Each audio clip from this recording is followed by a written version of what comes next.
മുട്ടയുടെ വെള്ളപ്പാടത്തിൻ്റെ ആ കളറൊന്ന് മാറാൻ തുടങ്ങിയിട്ടുണ്ട്. ഇത്രയും മതി.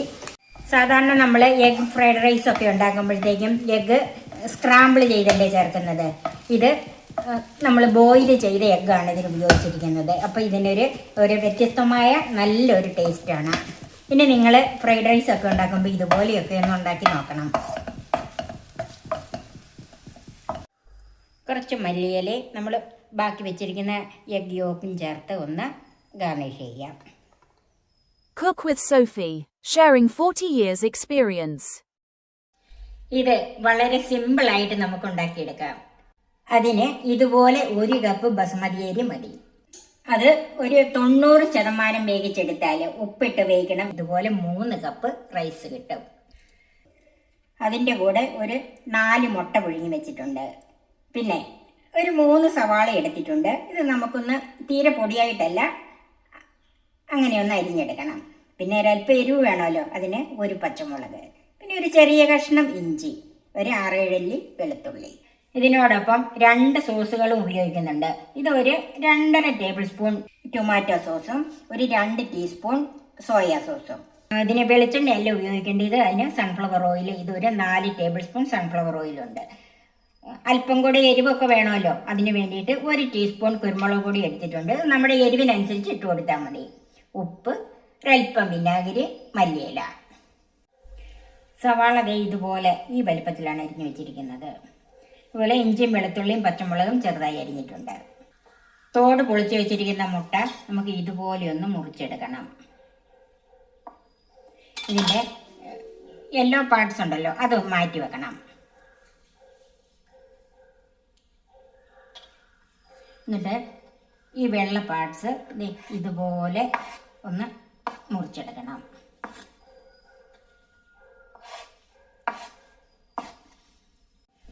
ചൂടായ പാലിലേക്ക് സൺഫ്ലവർ ഓയിൽ ചേർക്കാം.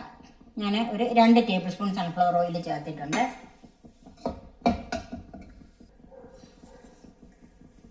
അതിലേക്ക് ഈ മുട്ടയുടെ വെള്ള പാർട്സ് ചേർക്കാം.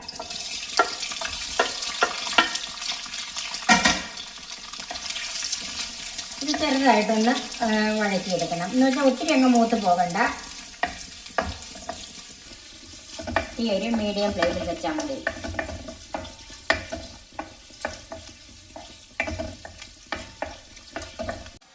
ഇത് മുട്ടയുടെ വെള്ളപ്പാടത്തിൻ്റെ ആ കളറൊന്ന് മാറാൻ തുടങ്ങിയിട്ടുണ്ട്. ഇത്രയും മതി.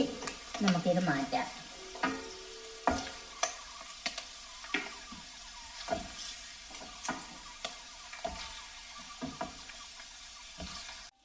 ഇനി ആ എണ്ണയിലേക്ക് തന്നെ ഈ മഞ്ഞ ഭാഗം ഉണ്ടല്ലോ, അതും കൂടെ ഇട്ടൊന്ന് സോട്ട് ചെയ്തെടുക്കണം. ഒത്തിരി അങ്ങോട്ട് പൊടിഞ്ഞു പോകണ്ട, അങ്ങനെ കുത്തി ഇളക്കരുത്.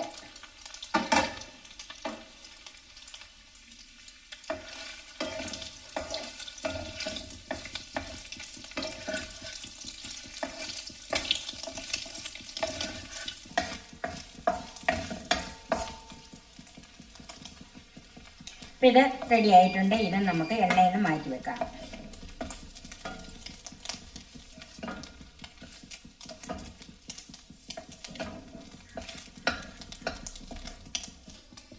ഇനി ബാക്കിയിരിക്കുന്ന സൺഫ്ലവർ ഓയിലും കൂടെ ഇതിൻ്റെ അകത്തോട്ട് ചേർക്കാം.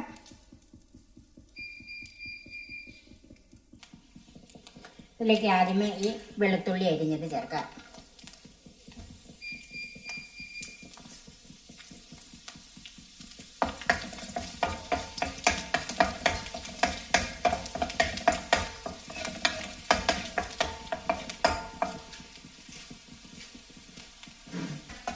വെളുത്തുള്ളി ഒന്ന് സോട്ടായി വന്നിട്ടുണ്ട്. ഒത്തിരി അങ്ങ് മൂത്ത് പോകണ്ട, ഒന്ന് വാടി വന്നാൽ മതി. അതിലേക്ക് സവാള ചേർക്കാം.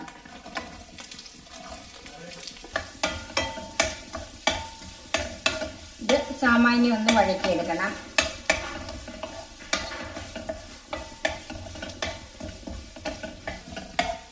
ഈ ഒരു മീഡിയം ഫ്ലെയിമിൽ വെക്കാം.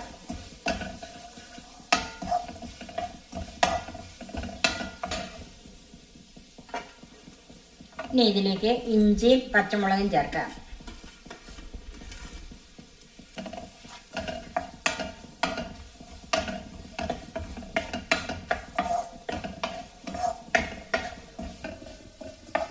ഈ സവാളയൊന്ന് ട്രാൻസ്പെറൻ്റ് ആയി വരണം.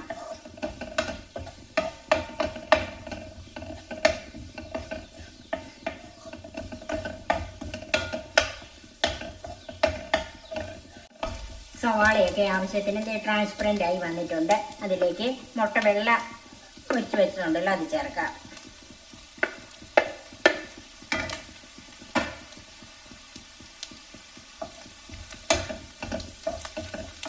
സോസുകൾ ചേർക്കാം. സോയാ സോസ്,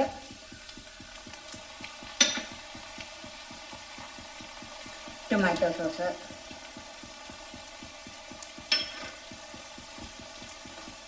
ഒന്ന് മിക്സ് ചെയ്യാം.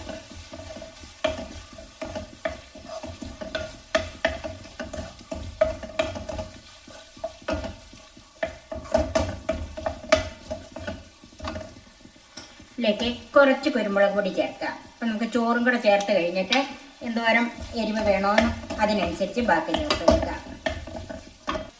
ചോറിന് ഉപ്പിട്ടതാണ്, സോയാ സോസിന് ഉപ്പുള്ളതാണ്. കുറച്ച് ഉപ്പ് ചേർക്കാം.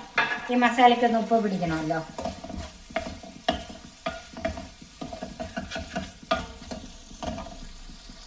അപ്പം ഇതെല്ലാം കൂടെ നന്നായിട്ട് മിക്സ് ആയിട്ടുണ്ട്. ഇനി ഇതിലേക്ക് ചോറ് ചേർത്ത് കൊടുക്കാം. ചോറ് ചേർക്കുമ്പോൾ ഫ്രൈഡ് റൈസിനായതുകൊണ്ട് തണുത്ത ചോറായിരിക്കണം. തലേ ദിവസം ഉണ്ടാക്കി നമ്മൾ ഫ്രിഡ്ജിൽ വെച്ചാലും കുഴപ്പമില്ല, അല്ലെങ്കിലും ചൂടോടെ ചേർക്കരുത്. ഇത് നമുക്കൊന്ന് മിക്സ് ചെയ്യാം. അതുപോലെ ഫ്രൈഡ് റൈസിൻ്റെ ചോറിനും വേവ് ഒരു പാകമുണ്ടല്ലോ, അതിൽ കൂടിപ്പോകരുത്.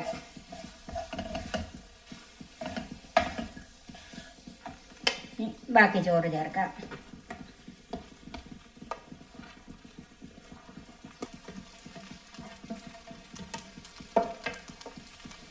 തലേ ദിവസം ഉണ്ടാക്കി ഫ്രിഡ്ജിൽ വെച്ച ചോറാണെങ്കിൽ ഏറ്റവും നല്ലതാണ്. അപ്പോൾ നന്നായിട്ട് തണുത്തിരിക്കും. നന്നായിട്ടൊന്ന് മിക്സ് ചെയ്യണം.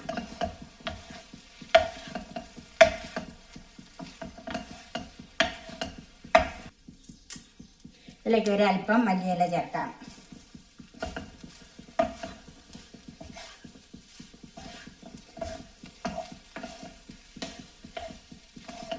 ഇതിങ്ങനെ മിക്സ് ചെയ്ത് വേണം ഇതൊന്ന് ചൂടായി വരാൻ.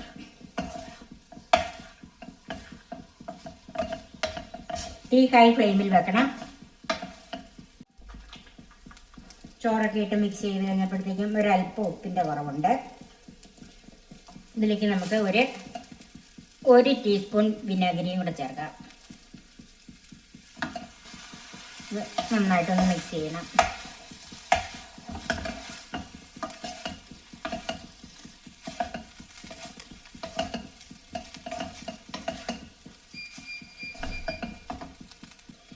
ബാക്കി ഇരിക്കുന്ന കുരുമുളക് പൊടിയും കൂടെ ചേർക്കുവാണ്.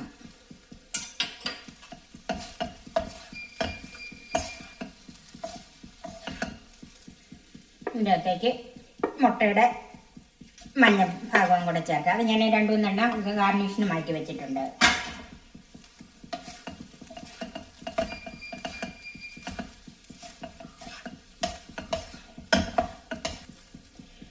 ഇപ്പോൾ ഇത് നന്നായിട്ട് ചൂടായിട്ടുണ്ട്. ഇതിനെ മൂടി വെച്ച് ചൂടാക്കുകയൊന്നും വേണ്ട, ഇങ്ങനെ മിക്സ് ചെയ്ത് മാത്രം ചൂടാക്കിയാൽ മതി. ബോയിൽഡ് എഗ്ഗ് ഫ്രൈഡ് റൈസ് റെഡിയായി. നമുക്ക് സെർവിംഗ് ഡിഷിലേക്ക് മാറ്റാം. കുറച്ച് മല്ലിയില നമ്മൾ ബാക്കി വെച്ചിരിക്കുന്ന എഗ് യോക്കും ചേർത്ത് ഒന്ന് ഗാർണിഷ് ചെയ്യാം. ഇത് പുതുമയുള്ള നല്ലൊരു ഫ്രൈഡ് റൈസാണ്. നിങ്ങളെല്ലാവരും ഇതൊന്ന് ട്രൈ ചെയ്ത് നോക്കണം. എല്ലാവർക്കും ഇഷ്ടപ്പെടും. എൻ്റെ ഈ ചാനൽ സബ്സ്ക്രൈബ് ചെയ്യാനും എൻ്റെ ഫേസ്ബുക്ക് പേജ് ലൈക്ക് ചെയ്യാനും ഷെയർ ചെയ്യാനും കമൻറ്റ്സ് അറിയിക്കാനും മറക്കരുത്. പുതിയ പുതിയ വിഭവങ്ങളുമായി നമുക്ക് വീണ്ടും കാണാം. ഞാൻ സോഫി കുര്യാക്കോസ്.